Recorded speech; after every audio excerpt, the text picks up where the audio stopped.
Hey guys, Rob from Georgia here with you, aka VHS82 Apostrophe, with another episode of Something Weird.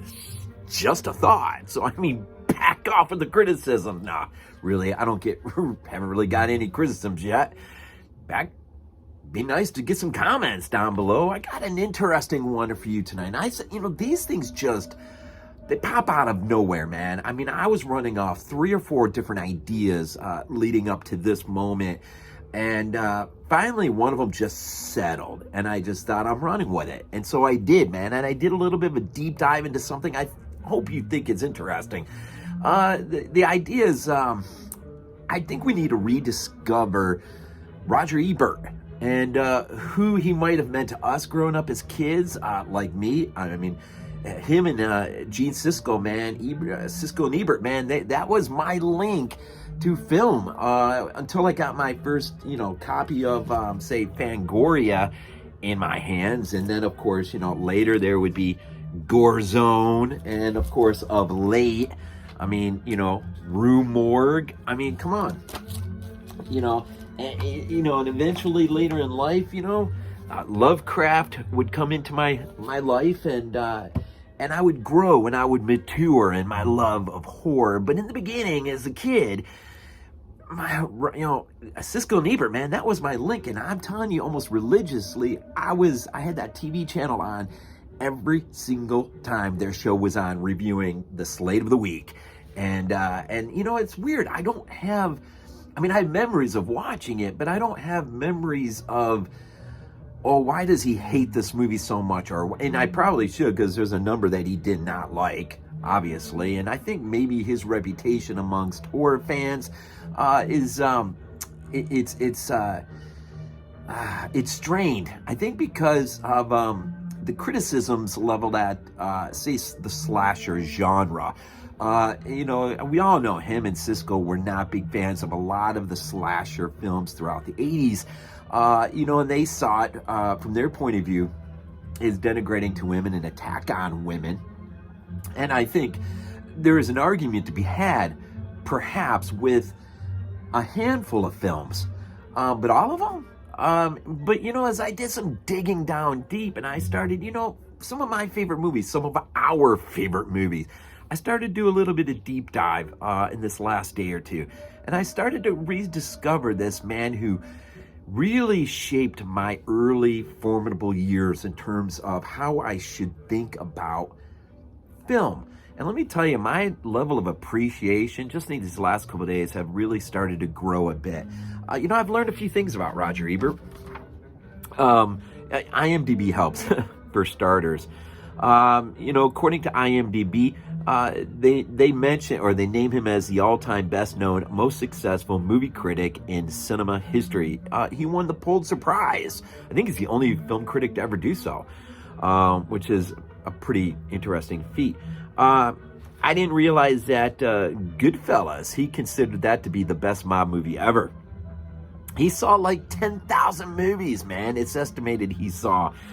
His favorite actress, Ingrid Bergman. I can't argue and complain with that, man. Her in Casablanca, man. God. He was a film lecturer at the University of Chicago. I'm not sure I knew that. And I did not know how he died in 2013. Thyroid cancer, and it got so bad that they had to remove the lower part of his jaw. And let's just say the last bit of his life was not good at all. I don't think any of us would wish this on anyone. I don't care how much they might get under our skin. Of course, we know Siskel went first. He left us early first, and then eventually Roger Ebert would leave us in 2013. And so it really got me to thinking a little bit. I've been going into YouTube. There's tons of the videos of Siskel and Ebert from back in the day. You'd be surprised what they've said about some movies, and maybe not so surprised what they've said about other movies. But I got a list here, a small compiled list. I'm going to kind of treat it like my Crazy 5 videos that I do. And I'm going to start with an outsider, and then I'm going to work in just 5 and share with you just a snippet of what Roger Ebert might have said about that particular film. One of them you know up there already. That's my outsider looking in. That's the Re-Animator. It's interesting what he said about that. But Roger Ebert, what do you think about film critics in general? Do you utilize the resources that are available to us? Now, look, I review films for Body Bags. I have my own channel. Sometimes I have to prepare for a podcast, though that hasn't been lately. But sometimes that has been in the past. And so, I mean, there is just a world of, well, it is film criticism. And some of it, a lot of it, I mean, I personally would rather lean towards whatever positive I can pull. I don't want to dwell on the negatives. I'd rather be, I mean, obviously, if there's some major issues going on, I mean, I would like to think I'll point them out. But I'm not going to say a movie just sucks. I'm not going to do that. I'm going to find something positive in it. But I mean, between the Hysteria Continues, the Nashi cast, I mean, there's so many podcasts out there, right, that delve into horror films, and IMDb. Anytime we're looking up a film already, there's the critics' reviews, and of course, there's a plethora of reviews in there. I have my go-tos that I read constantly. I'm preparing for a review of sorts. Obviously, I want it to be my own thoughts, my own feelings, but sometimes it helps to get another person's opinion. And of late, I'm finding Roger Ebert's opinion on several films extremely, be it enlightening, surprising, causing me to want to relook, and not that I had a problem with the movie, but relook at it in a way perhaps I didn't look at it before. So let's get into the list, right? Okay, so outside looking in, Re-Animator. What do you say about that? These are just snippets, right? Fragments of snippets. He says, a frankly gory horror movie that finds a rhythm and a style that make it work in a cockeyed, offbeat sort of way. It gives a pretty favorable review. I think he caught it on a screener. I wonder if this is the one he saw at the cons. It was just a quick, view, and then he wrote out his initial thoughts. But he seemed pretty pleasantly surprised at what Stuart Gordon did with his 1985 loose adaptation of the Lovecraft story, right? So, I mean, that's pretty good, right? Well, let's go. Number 5 down to 1. Not necessarily in an order exactly. It's just how they fell. What did he think about Motel Hell? You remember this classic, 1980, Kevin Connor. What did Roger Ebert say about this? A refreshing sound of laughter. A welcome change of pace. It's to the Texas Chainsaw as Airplane is to Airport. Again, he was, I think, it brought joy to his heart to find a horror film, that made him laugh. He had fun with it. It was, it didn't take itself too seriously. It strived to do some different things. He also was, I think he was a fan of the end chainsaw fight at the end. But he had a lot of fun with Connor's film, as well as we all should have fun with films, right? Obviously, there's a time and a place to, really take things at a serious level. But then at times there's, it's nice to have fun. What about John Carpenter's seminal, man, Halloween from '78? What do you have to say about this? He called it he referred to it as a merciless thriller. He would compare it to Psycho, a visceral experience. He said Carpenter is uncannily skilled at the use of foregrounds in his compositions, which are crucial, especially to the horror film, right? Went on to, and at times he even made a defense of his own comments and said, look, I mean, if you don't want to get scared, if you don't want to get frightened, if you don't want to watch it, you don't have to watch it. He says this in his reviews.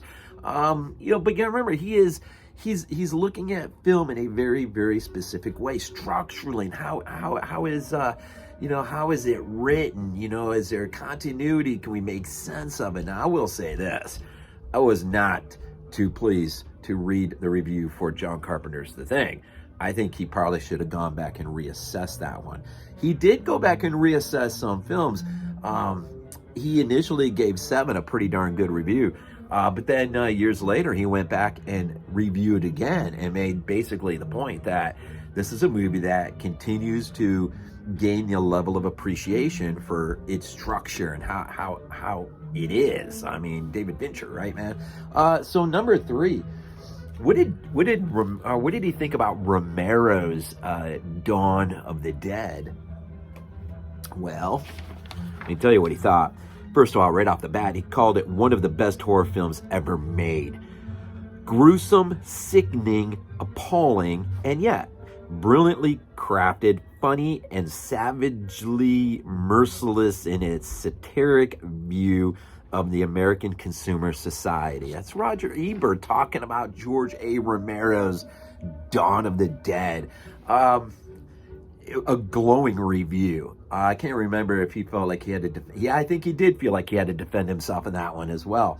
Now, here's a surprise. Let's go up to 2005. What did Roger Ebert have to say about Rob Zombie's The Devil's Rejects? Well, let's see. A kind of heedless zeal transforms its horrors. So there's some good writing and acting. Exercises a certain strange charm. It was a pretty favorable review of The Devil's Rejects. And again, he found himself having to defend himself because, nobody loves to have, people come after you for things that they can't understand or believe why you seem to be upholding or defending. But here, Roger Ebert, he went through it too. People, look, I just read today that apparently he called The Passion of the Christ the most violent film he had ever seen. Now, I think a lot of people took it out of context and immediately judged him as though he were being a critic of the film, not saying, saying that the violence is front and center and that's all there is to it, whatever. But he had to step back and defend himself on that one because that was not his intention. That's the thing. We got to look at film. What is a film trying to say? What is it trying to communicate to us as a viewer? And the art, look, whatever you think about The Passion of the Christ, you can't argue with Mel Gibson as a filmmaker.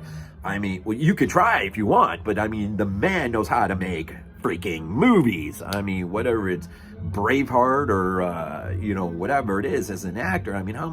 You can't tell me you weren't a huge fan of Lethal Weapon when he was, in that great franchise.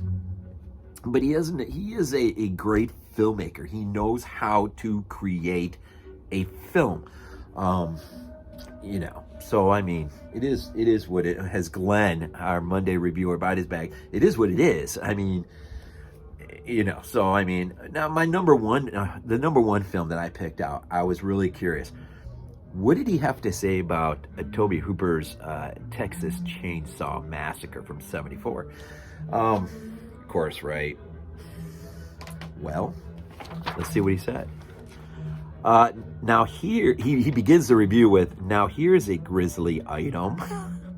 Well made, well acted, and all too effective. A masterpiece of set decoration.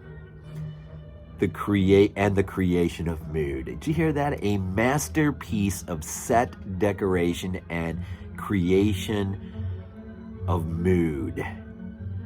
He compared or said it ought to be up in the pantheon of films such as The Night of the Living Dead and Last House on the Left, which I think he was also, gave pretty good review to. I didn't go read it, but based on others. So look, this is just a handful. And I don't know what kind of a person you are, how serious you take film, or in terms of interpreting film, or just getting into deep diving into film. Maybe you do podcasts, maybe you do your own videos, and you dive in as many resources. All I'm saying is, you might want to take a look and see if Mr. Roger Ebert had anything to say about that film. You might be surprised And what now, you may not agree with them, but that's fine. I mean, we're not going to agree with most people that we talk film with. I mean, that's just the way it is. You know, I know moods, 22 shots of moods in horror. Moods used to say all the time. Maybe he said it recently, but film is subjective, man. It is how we interpret it. We're not going to all be huge fans of the same movie. Now, we all sort of gravitate to a number of what we consider classics of the genre, but I mean, we're all going to find our own unique little niches, and certain films are going to strike us in ways that it's not going to strike other people. I mean, I think the greatest slasher of all time is Stage Fright, 1987, Michele Sauvé. I mean, to me, that is just, I mean, and as a kid renting it out of a video store, that's boom. I mean, you know, and I love Halloween, get me wrong. I mean, I think Zombie, Lucio Fulci's Zombie, is just a hair breadth better than George A. Romero's Dawn of the Dead. It's just, I mean, the aesthetics, the voodoo, the island horror, the apocalyptic sense of the end bridge scene, the aesthetics of the zombies, Giannato De Rossi's work, man. Of course, I love Italian horror anyways. I mean, that is probably my niche, my go-to. The Gates of Hell trilogy, you know, a lot of Fulci's work. But Lamberto Bava's Demons, I mean, you know, just, oh man, Bay of Blood, his dad's work on that. Whomever he may be, I think I just recently got a Burial Ground, Andrea Bianchi's Burial Ground, 1980, I think. I'm going to be reviewing that for Body Bags at some point here soon. And so that actually put me over 100 Italian films in my collection, mostly horror. There's a small handful that aren't, but that's my niche. We all have our niches, man. Some of us are, some of us are going to think the original Halloween 2 ending is one of the greatest endings in history. A lot of us think, the Freebird effect on The Devil's Rejects is one of the greatest endings ever. Some of us absolutely love Rob Zombie's H2. A lot of people out there absolutely cannot stand Rob Zombie. Not sure why exactly. I don't know how articulate some of these people are or can be with their hatred. I was not impressed with the Hysteria Continues pods on Rob Zombie's Halloween movies. Not one bit, but does that stop me from listening to it? I listen to them all the time. I mean, the Hysteria Continues is awesome, man. They've got commentary tracks on 88 releases, Arrow releases, the Nashi cast, man. I don't agree with everything they say, but in terms of Spanish horror, I love it. It's a go-to for me, man. I gotta hear, I've got to hear what they're talking about, and for the most part, and whatever. I mean, it's just film, man. Film. If you love film, deep in film, you dive deep into film, and sometimes just a film on its own merit isn't enough. We want more. We want the director commentary. We want all the extras in our physical media. That's why we have physical media, right? Some of us, so we get all those extras. We can hold it in our hands. We love film, man. We can just, like Fulci says, eat it up, right? It is. We love it, man. And there's too many resources, too many people like Roger Ebert who maybe we need to rediscover and dive back in and see what he had to say about some of our favorite movies. Now, maybe he didn't review every single movie that you love and adore, but he, like I say, he apparently had seen about 10,000 movies, and that's quite a few movies. And I know his friendship with Gene Siskel was absolutely amazing, and that other film critic, I think, Roper, he was mentored by him. And some of these film critics do get under his skin because it seems like to us they're not considering the merits of a film for whatever reason, and we love and we enjoy those films. But you know what? That doesn't mean we ought to hate the critic.